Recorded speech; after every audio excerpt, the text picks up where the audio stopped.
മലപ്പുറത്ത് മദ്രസ വിദ്യാർത്ഥികളുമായി ടൂർ പോയ ബസ് അപകടത്തിൽപ്പെട്ട് വിദ്യാർത്ഥിനി മരിച്ചു. ഒരാളുടെ നില ഗുരുതരം. മലപ്പുറം വെള്ളിയങ്കോട് ഫ്ളൈ ഓവറിൽ പുലർച്ചെയാണ് അപകടം.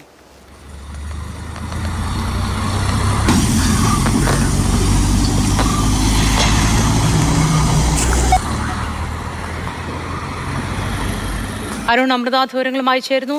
അരുൺ, ഇതെങ്ങനെയാണ് അപകടം സംഭവിച്ചത്? വിശദാംശങ്ങൾ എന്തൊക്കെയാണ്? നിരവധി പേർക്ക് പരിക്കേറ്റിട്ടുണ്ടോ? മോത്തി, അതിദാരുണമായ ഒരു സംഭവം തന്നെയാണ് നടന്നത്.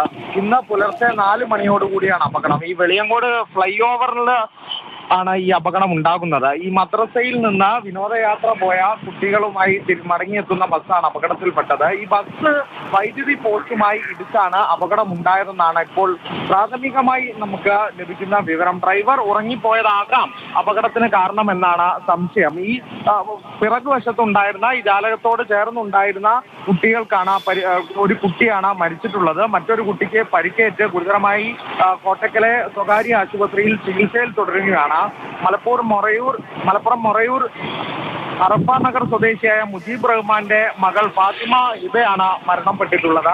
ഒപ്പം തന്നെ ഈ ഒഴുകൂരിൽ നിന്നും മദ്രസ വിദ്യാർത്ഥികളുമായി ടൂർ പോയതാണ് ഈ ബസ്. എന്തായാലും ഒരു വിദ്യാർത്ഥിക്ക് ജീവൻ നഷ്ടമായി, മറ്റൊരു വിദ്യാർത്ഥി ഗുരുതരമായി ചികിത്സയിൽ തുടരുകയാണ് എന്നുള്ളതാണ് നമുക്ക് ലഭിക്കുന്ന വിവരം. പുലർച്ചെ 4 മണിയോടുകൂടിയാണ് വെളിയങ്കോട് ഫ്ലൈ ഓവറിൽ ഈ അപകടം ഉണ്ടാകുന്നത് എന്നുള്ളതാണ്. ഇടുക്കിയിൽ നിന്ന് മടങ്ങിയെത്തുന്ന കുട്ടികളായിരുന്നു. 1 മണിക്കൂർ മാത്രം ദൂരം കൂടിയേ അവർക്ക് ഉണ്ടായിരുന്നുള്ളൂ. അവിടെ വെച്ചാണ് ഇത്തരത്തിലൊരു അപകടം ഉണ്ടാകുന്നത്. ദാരുണമായ സംഭവത്തിൽ ഒരു കുട്ടി മരിച്ചിരിക്കുന്നു, മറ്റൊരു കുട്ടി ചികിത്സയിൽ തുടരുകയുമാണ് എന്നാണ് നമുക്ക് ലഭിക്കുന്ന വിവരം. മോത്തി.